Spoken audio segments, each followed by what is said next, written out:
ব্যবসায়ীরা এসে আমাকে দেখে অবাক হয়ে গেল। তাদের জিনিসে ভাগ বসাতে এসছি মনে করে রেগে উঠল। আমি তখন আমার বিপদের কথা তাদের বলে শান্ত করলাম।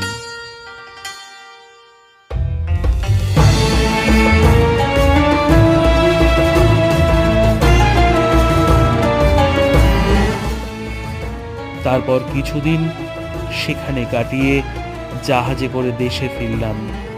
হীরকগুলি বিক্রয় করে আমার প্রচুর লাভ হলো। সেই টাকার কিছু গরিব দুঃখীদের বিলিয়ে দিলাম এবং সুখে দিন কাটাতে লাগলাম।